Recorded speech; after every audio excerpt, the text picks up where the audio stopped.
This is the first overtime of the season for both teams. Eck with a huge three. Asia with 22 points. Amor, good look at the three. Nothing but net. Two big back-to-back threes by Amor and Eck. Look at the screen by Kitley. That's a collision right there. It's Georgia. Amor tells the Hokie fans to get into it, and there are a lot of them in this building. Here he is. Let's go. Hokie. There it is. On delay, but it's still good. Coach, always a pleasure. Man alive, we were just talking during the break about schedules in this league. And when you've got 6, 7, 8, 9 teams that are legitimate top 25 programs, man, you just simply can't hide, right? I mean, it just seems like every time there's women's basketball on in the ACC, you got showdown games that feel like Elite Eight or Final Four games. And that was what you had yesterday in Chapel Hill. Yeah, you're exactly right. Every night's a battle, whether it's one of the teams that's vying for a top 25 position or even teams that are maybe at the bottom of the league. You know, there's so many great teams in our league. And case in point, you can watch a Virginia team come out and be very dangerous, and they beat Carolina a couple of weeks ago. And that's not by accident. It's just that everybody in our league is good. So top to bottom, no doubt this is the best league in women's basketball. When you look back at yesterday's game, I'm sure you've watched it a time or two since then already as you get back to work because you got another big one coming up this Thursday. What were you most proud of in this overtime win? The resiliency. We didn't play our best basketball. Fatigue kind of set in on us a little bit, the overtime game. But we handled adversity. Even when we weren't shooting the ball as well as we possibly could have, we had a couple mental breakdowns. They never wavered. And they played championship caliber basketball. And I think that's, a testament to our leadership, in Georgia, Liz and Kayla, who have been there before.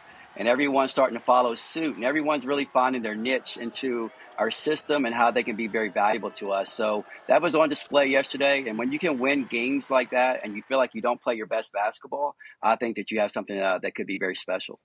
Coach, I know the last time we talked to you, and again, the season kind of morphs, right? And you get into February, you can now start to sense, all right, what is this team really made of?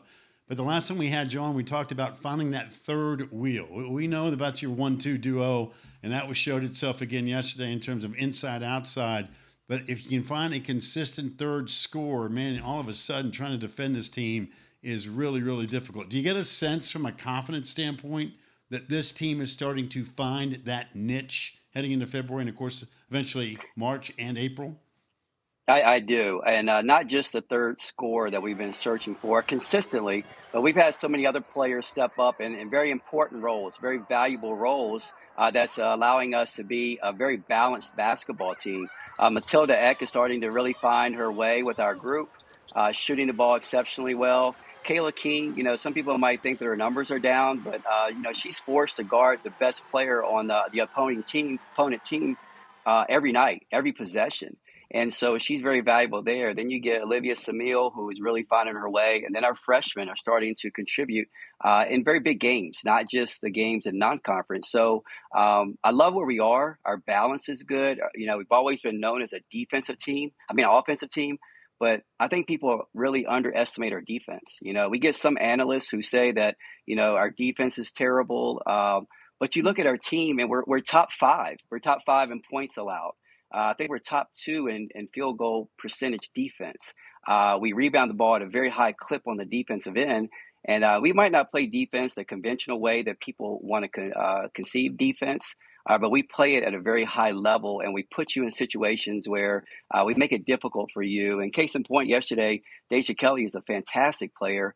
We knew we weren't going to shut her down, but we made her go 6 for 24, just trying to put her in positions where we can contest her shot and then go rebound the basketball. So, I like where we are as a team, and we're really coming together on both ends of the floor. Coach, let me just add one quick thing. There's no such thing as a lousy defensive team that's won 18 games out of 22 and 9-2 in this league with this schedule. If you're a lousy defensive team, you're sitting with a 0 in the win column because everybody here just take you to the woodshed and see you later. When you're 18-4 and 9-2 in the league, you're doing a lot of things right. That's what I know for a fact. We are. You know what? And we know what our philosophy is. And if we had to play, Mark, a one-on-one tournament, none of my kids would win. But collectively as a group, we really understand team concept, and that's what we've preached from day one. And they're starting to understand it. So, and again, your numbers don't lie, and we're doing a really good job on the defensive end as opposed to what we want, and that's what I'm very proud of our kids. Is there any correlation, Coach, between a Duke loss and going on a run after that? I look back at last year, and you guys lost at Duke, and it was a tough loss, and you guys didn't lose again until the Final Four. And then you look this year, you lose at Duke, and it was a tough loss, and you haven't lost since. Is there any correlation that you can point to between the two, or that's just coincidence? I hope it means the same thing's going to happen, but it is coincidence. It is coincidence. Duke's a very tough place to play, as is any place in the ACC on the road. And we went there and we did not play our best basketball. And obviously, Georgia got hurt during that game, so we were really searching for a large part of the game and just trying to find our way. But when we came back, obviously, when you lose like that in that manner, it can either kick you backwards or kick you forward. And with the experienced group that we have, we've been there before. We just said, hey, let's move forward and take it one game at a time. And we've grown up during that stretch because we had to play Clemson without Georgia.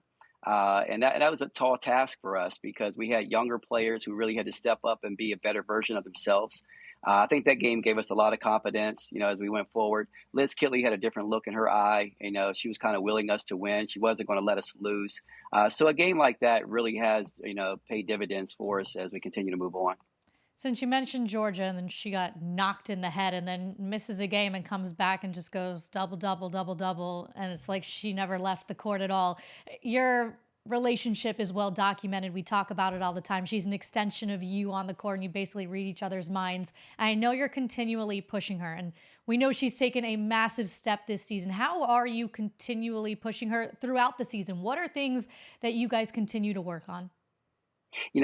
Physically, she's doing a tremendous job. And, even though she can still get better, she's mastered so many different things. So now what we're really focusing on and to help preserve her body and whatnot is really the mental part of the game. And she has to be ready and able to take advantage of certain situations, but she also has to be ready to be the focal point of teams' defensive scouts.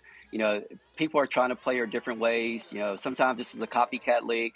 If something works for one group, they'll next group will try it, or they'll try to do different things. But the way she's handled it's been tremendous for me. And you're right, she's an extension of me. We had several times during the game yesterday, and she came over to me, and I think she's being polite and making a suggestion, but I'm very smart, and whatever she says, I just let her go with it. Because she has such a great feel on the court, and usually what she's thinking is what I'm thinking, and so she has a better view of what's going on than I do. So I just let her go with it, and that's a tremendous luxury for a coach to have a player of that magnitude who's on the same page with you, and you just let them go, let them play. But she's handled so much adversity. She and I joked that when she got hit at Duke, it knocked her straight because she had been struggling a little bit. And she and I had a long conversation when she wasn't going to play against Clemson. And I think her watching that game from home really put things into perspective for her, and she valued being back out on the court. Speaking of being at home and putting your feet up watching, tonight, and I know you got NC State on the brain, but tonight, Louisville, who's still in first place in this great league, in Raleigh, in the Wolfpack, they don't seldom, if ever, lose a game there. The atmosphere will be unbelievable. What they're playing for is unbelievable. Two great teams. You'd probably be okay with a 5, 6, 8, 15 time overtime session, wouldn't you? Just let them run for 2 days before you get to town on Thursday? Well, I'll tell you what, the atmosphere in that really big gym is going to be great. And so I know that it's going to be two great teams that are really be going at each other. And I had a chance to speak with Jeff for a minute yesterday, and he said, "All right, buddy, I'll talk to you later." And I said, "Hey, man, I wouldn't mind it if you guys go 5 or 6 overtimes tonight, and that would help us out a lot." But no, it's going to be two great teams. Wes does a tremendous job with his program. Jeff does a tremendous job with his program, and the atmosphere there is going to be great. And Reynolds, it's great because the fans are so knowledgeable. They're so knowledgeable, and they cheer for their team extremely hard. But it's a great venue for women's basketball. We love going down there and playing and competing, and the games are usually good games. I know you love it after last year, Coach. Well, that's no question. It did. I have a question. I'm checking on your team because last night at the Grammys, I know Taylor Swift announced she's coming out with a new album in April, and I'm sure you've already heard about it because your dynamic duo is obsessed with it, and I have a feeling it's played at practice quite a bit. Is everyone okay? Are they surviving after the big announcement? Yeah, when Georgia is in charge of the auxiliary cord, you never know what's going to come on. But when Liz is in charge of it, it's Taylor Swift. And I don't even recognize the songs. I'm just like, Taylor Swift. And she's like, yeah. So last night, we were all exhausted. We got back home and, I think Liz and I were exchanging texts. And she said, I'm just over the moon because Taylor has a new album coming out and it's a surprise album, I think she said. Yeah. And I'm thinking Taylor's soul. What is she talking about? And then quickly, I'm like, oh no, it's got to be something Taylor Swift. And so just like a dad who's really out of touch with a lot of the things that your kids really like. That was one of those moments for me. So I just kind of went with it and celebrated a little bit with her. Coach, I swear to God, I'm watching the Grammys last night, and our youngest daughter is here at the house, and she knows all the pops. So she's like this Taylor. She knows everybody, and I'm sitting there, and they might as well have been speaking Chinese. I'm like, well, who's that guy? Well, Dad, that's so and so. Who's that woman? Finally, I just got up and left the room because I was. But you missed Billy Joel? I did miss Billy Joel at the end. Man. I did, but I saw Tracy Chapman. There you go. I met Tracy Chapman at the Beacon Theater in New York once, and again, that was a great Luke Combs. I mean, that was great stuff. Yeah, Luke Combs. Yeah, that was Liz really It was something for everyone. Liz sent me that song, so I have it now on my Apple Music. So, but Mark, welcome to my world. That's the way I have to live, not only at home but at work.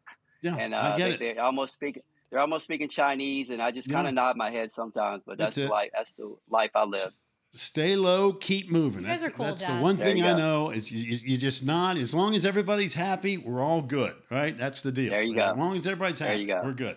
All right, listen, good luck this week. I mean, we were kidding around beforehand.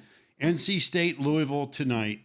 Thursday, Virginia Tech, you're going to NC State. Notre Dame's at Louisville. Sunday, Louisville's at Syracuse. I mean, this league is so good, so great. Star power, great teams, high-profile coaches, unbelievable environments, an awesome race for the regular season. You got to be one of those top 4 to get that double bye, which is important. But, man, anybody who wins this regular season has earned it. And once again, you're right there in the middle of it, just like you expected in February. And we wish you the best. Well, I appreciate it, Mark. And, you said something just now about the atmospheres. Castle Coliseum has been rocking. We sold out last Thursday, no promotion. And they're making a good team great. And I think that's just great for women's basketball. So we're looking forward to being a part of it for the future. No doubt about it. Fans have been fantastic. Coach, always a pleasure. Take care of yourself. All right, guys. Thank you.